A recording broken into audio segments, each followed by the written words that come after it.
Isang masayang araw po sa inyong lahat. Ako po si Jun and welcome sa panibagong episode ng ating vlog. Pag-uusapan po natin ang ating President Bongbong Marcos Jr. Mayroon po siyang bagong pahayag tungkol po sa mainit na pinag-uusapan, ang 2025 National Budget. Ito po ang kanyang pahayag. Up to now, I cannot find those damn blank items. Those damn blank items. Matindi po ito, no? Meron po siyang inatinand na 20th National Convention ng Integrated Bar of the Philippines. Siya po ang speaker dyan at iyan po ang kanyang isa o ilan sa pahayag, no? Mamaya panoorin natin yung maikling video lang naman ito ang papanood ko. At bibigyan natin ng reaction, ano? Pag-uusapan din po natin ito pong nahuling Chinese spy daw.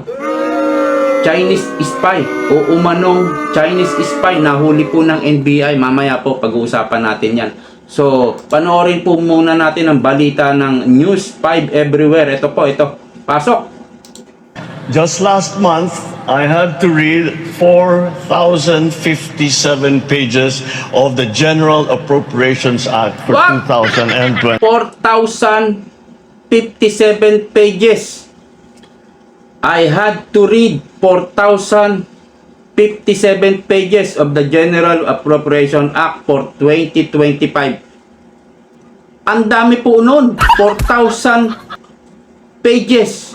O mahigit 4,000 pages. Ang dami nun. Binasa daw po niya. Ito po yung sinabi niya. I had to read 4,057 pages of the General Appropriation Act for 2025. Naniniwala po kayo, binasa lahat ni Pangulong Bongbong Marcos yon? Ang kapal po nun. Meron po akong libro rito, ano? Nabili ko po ito eh. Ito po oh. Ayan oh, makapal na po yan, di ba? Pero ito po 174 pages lang po ito. 174, kita nyo ba? At ito'y maliit lang. Yung pong ginagamit na papel sa ating budget ay parang long bond paper po yun. Mas malaki po yun. 174 pages lang, ganyan nakakapal. Comment nyo nga po kung naniniwala kayo na binasan niya raw yung 4,057 pages. Ang alam ko, isinabmit yung BICAM report sa Malacanang December 21. Yun po ang alam ko. Kung hindi ako nagkakamali, kung mali ako, itama nyo na lang, ano? At pinirmahan ito December 30. Meron po silang 9 days para basahin. Kaya lang sabi niya, I had to read. So, siguro may katulong siya, no? Na nagbabasa doon at ini-inspect yung gagawing batas ng ating 2025 budget.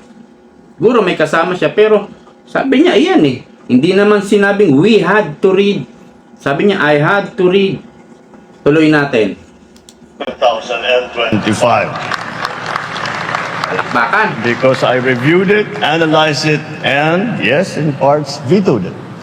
And so for those of you, I review it, I analyze it, and vetoed it.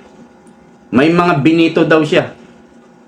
Pero ang binito lang niya is unprogrammed fund. Yung unprogrammed fund, wala pang laman po yun. Wala pang pera nandoon. Hangin lang po yung kanyang binito. So, malinaw po yan. Tuloy natin. for those of you, and up to now, I cannot find those damned blank items. So, sabi niya, up to now, I cannot find those damn blank items. Hindi naman po kasi usapin, no? Na pwede naman talagang wala ng blanco. Ibig sabihin, nasulatan na po yung mga blanco. Ang sinasabi po namin, no? Yun pong BICAM report na na-ratified, na-approve na at pirmado na. Ibig sabihin, kapag pirmado na, wala ka nang pwedeng galawin doon. Kaya lang nakita ni Ungab at nasabi na rin po ito bago pa lang, no? Bago pa lang si Ungab, nasabi na ni Amy Marcos, kailangan lang po natin paulit-ulitin ito, no? Dahil baka yung iba hindi naman napanood yung nakaraang vlog natin. So pauulit-ulitin po natin ito. Una nang nasabi nito ni Amy Marcos bago pa si Ungab, hindi siya pumirma dahil may mga blanco. So pinirmahan talaga itong 2025 BICAM report ng blanco ng ilang mga senador, hindi naman lahat. Talagang niratified, pinirmahan, inapprove ng blanco. Katunayan, sinabi ni Senator Amy, hindi siya pumirma, nakita niya may mga blanco eh. So maari, Mr. President, bago po ibigay, isubmit sa Malacanang, mayroon na pong nagpuno ng mga blanco na yon. Kaya sinasabi nyo, paulit-ulit din kayo na wala kayong nakitang blanco. Maari po, maaring wala talaga kayong nakitang blanco. Dahil nga, na-fill in the blanks na bago pa isubmit sa inyo. Pwede pong ganun ang senaryong nangyari. Or, pwede rin naman, alam nyo kasi, yung tiwalang ibinigay natin kay Pangulong Bongbong Marcos, bumoto po ba kayo kay BBM? Ako po'y bumoto, pumunta pa nga ako ng Philippine Arena eh. Nag-vlog pa ako dun eh. At sigaw pa ako ng sigaw na BBM. Talagang ang lakas ng sigaw ko. Marcos Duterte. Talagang ang lakas ng sigawan doon sa Philippine Arena. Malapit lang kasi kami dito sa Philippine Arena. So, yung tiwalang naibigay, kapag nasira na, parang ang hirap na pong ibalik. Di po ba? Kasi, parang tuwing magsasalita o kapag nagsalita na naman, parang hindi ka na, ang hirap na paniwalaan, nagdadalawang isip ka na, naiintindihan nyo po. Doon na lang sa kampanya niya eh. Ang dami niyang pangako. No? Ang dami niyang pangako. Umpisahan natin sa agriculture, education, sa infrastructure, build, di po ba? Ipinangako niya yan. Ang dami niyang interview dyan. Yun pong binablog namin na nuclear power plant sa Bataan, di ba? Ang daming nag-vlog niyan nung kampanya. Ay kala natin mabubuksan na eh. 3 taon na, wala pa rin. Tungkol po yan sa kuryente. Kamusta na po yung singil ng kuryente sa Pilipinas? Mas lalong tumataas. Nandyan na rin po yung tubig. Sabi niya pa, doon sa interview sa kampanya, mayroon na po tayong crisis pagdating sa tubig. Crisis na po. Dahil tuwing summer, tagtuyot, di ba laging pinopokus ng camera ng media yung may sukatan eh, sa dam. Di ba kung nasaan na yung level ng tubig, lalo nang bumababa. Yun po yung nagiging risk, nagiging crisis na. Nagtitipid na po yung magpakawala ng tubig, ang dam. Nagtitipid na rin sa pressure, saka yung daloy ng tubig sa gripo, humihina na. Ibig sabihin, tinitipid na po tayo. Crisis na po eh. Wala rin siyang nagawa tungkol dyan sa tubig. Meron pa yung mula sa dam, papunta sa flood control, no? Ikukunik-kunik na raw yan. Yan ang sabi niya eh. Mula sa dam, dadaan sa irrigation, di ba? So sabi niya, ang flood control, hindi lang flood control ang gagawin natin project. Isasama na natin yung irrigation, natatandaan nyo yan? Yan yung mga pangako niya. Ilan yung nabanggit ko? 6 pa lang yan. Ang dami niya pang mga interview, ang dami niya pang mga naipangako. 3 taon na, walay pa rin. Kagaya po ng mga nangangako ng yung mga ang tawag nito, mga sekretary ng agriculture. Di ba, 2024, nakaraang taon. Next month daw, bababa ang presyo ng bigas. Di ba't ilang pangako ang sinabi nito ni Chu Laurel, yung secretary ng agriculture? 2025 na, January, o malapit na matapos ang January, mahal pa rin ang bigas. Puro pangako, no? Kaya pag nagsalita ngayon ng presidente, binasa niya raw yung 4,057. Wala raw siya nakitang blank items. Siguro, ang hirap na paniwalaan ng mga sinasabi. Wala ba talagang nakita o chinichika mo lang? Diba? Pusang gala yan. Oh, nagsalita ka na naman, baka magalit si tamba niya. Imbis na humupa na yung issue dyan, ano? Sabi niya, up to now, I cannot find those damn blank items. Ituloy natin, meron pa yata. We'll keep looking. We'll keep looking. But I really am convinced that they simply do not exist because it is not allowed to exist. So for those of you who They still keep looking daw.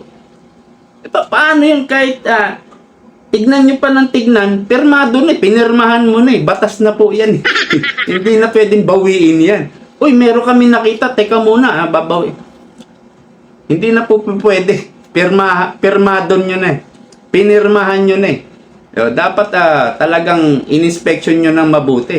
Kaya lang, hindi naman tayo naniniwala. Kayo po, kung naniniwala kayo sa sinasabi ng ating presidente, binasa niya raw yung 4,000 pages. I-comment nyo po sa sa comment section. So, sorry Mr. President, iba na lang. Wag ako. Hindi po ako naniniwala. So, dito po sa 20th National Integrated Bar of the Philippines, ito po'y binabatikos ni Topacio. Ito pong IBP, Integrated Bar of the Philippines. Dahil yung mga lawyer daw, no, na binubuli, binabastos ng Quadcom, parang wala namang pakinabang itong Integrated Bar of the Philippines. Kasi sila dapat yung magtatanggol, aagapay, aalalay sa mga lawyers. Nakita na nila na parang inaapi ang mga lawyer sa Quadcom. Tapos, yung mga congressman doon, mga tinaguri ang attorney Google. Hindi naman nag-aral ng lawyer. Parang sila yung mas magaling pa, mas may alam pa sa batas, sa pagiging abogado. Tapos aapihin pa sila. Nakala mo hindi naman sila mga abogado. Dapat umaalala yung Integrated Bar of the Philippines. Kaya binatikos yan ni Topacio Naalala ko po si Saldico. Pinalitan po si Saldico ni Kimbo bilang chairman ng Committee on Appropriation. So, wala na si Saldico. Pero, sila, no? Sila ang may kagagawa nito. Kasama si Saldico. O, asa na? Di umexit na. Ligtas na. Parang gano'n, ano? Hindi na natin mahagilap. Hindi na mahagilap ng media. So, parang ligtas na. Ito ngayon, ang pinain, ano? Ito ngayon ang pinapaharap. Ang galing din ni Saldico, no? Si Kimbo ngayon, ang hinahabol ng media. Si Saldico, ligtas na. Baka nasa bahay lang, kuya-koy lang. Hindi rin nag-iisip itong si Kimbo. Binabala ka na sa kanyon, no? Tapos ang inilalaglag naman ni Kimbo, yung mga technical group o technical staff, no? Ng Kamara at ng Senado. Kaya, Mr. President, meron talagang blanco. Ang kapatid nyo nagsabi, may blanco. Si Kimbo umamay na rin, may blanco. So, ang nakikita natin, talagang naguhugas kamay ang Malacanang. Alright, pag-usapan naman po natin itong nahuling Chinese spy daw. Sinasabi po ng iba na ito'y diversionary tactic na naman. To be fair, sa kanila, siguro hayaan natin na gumulong ang proseso ng justice system natin, ano? At kung wala silang mapatunayan, edi diversionary tactic nga lang, di ba?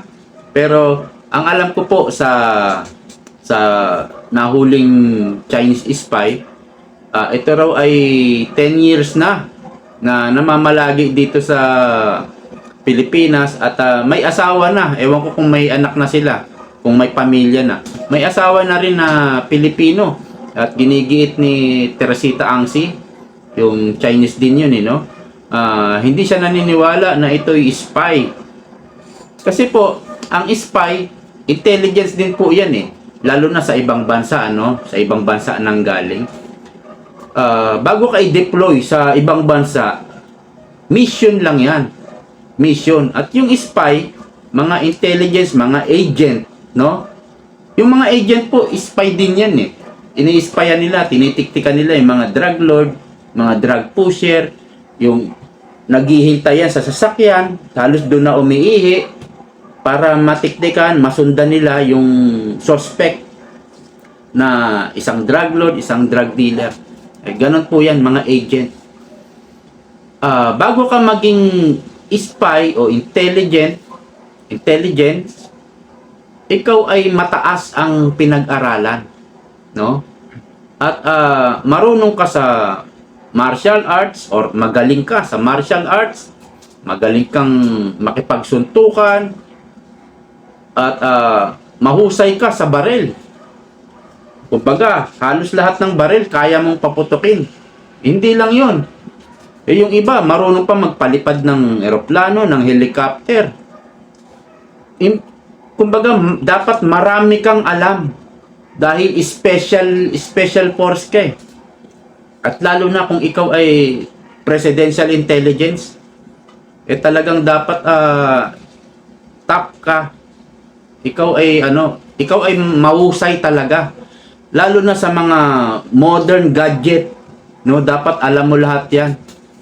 Kung titignan lang naman o titiktikan yung EDCA sites, ang China isa sa pinaka-modern na may mga kagamitan.